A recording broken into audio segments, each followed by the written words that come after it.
निवडणूक हरल्यानंतर विरोधकांचे ईव्हीएम व्हीव्हीपॅटवर आरोप, मात्र जेव्हा जिंकतात तेव्हा ईव्हीएम निवडणूक आयोग चांगला असतो हा रडीचा डाव.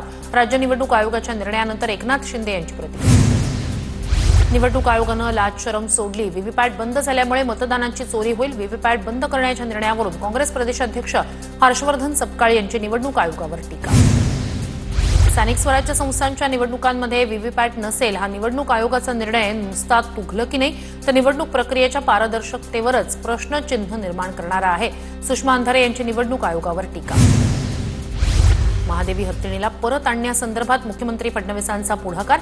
राज्य सरकार पूर्ण ताकदीनं नांदेडी मठासोबत हत्तीणीची निगा राखण्यासाठी डॉक्टरांचं पथक तयार करणार, मुख्यमंत्र्यांकडून बैठकीत स्पष्ट. कबूतरखाना अचानक बंद करणं योग्य नाही. उच्च न्यायालयात सरकारनं आणि महापालिकेनं ठाम भूमिका मांडावी. गरज पडली तर सर्वोच्च न्यायालयात जाणार, देवेंद्र फडणवीस यांच्याकडून स्पष्ट. दादरचा कबूतरखाना वाचवण्यासाठी आज दादरमध्ये सर्वधर्मीय सभेचं आयोजन. कबूतर आणि कबूतरखाना वाचवण्यासाठी सामूहिक प्रार्थना केली जाणार. प्रार्थना सभेत जैन धर्मगुरूंसह सर्व धर्मीय लोकांना निमंत्रण.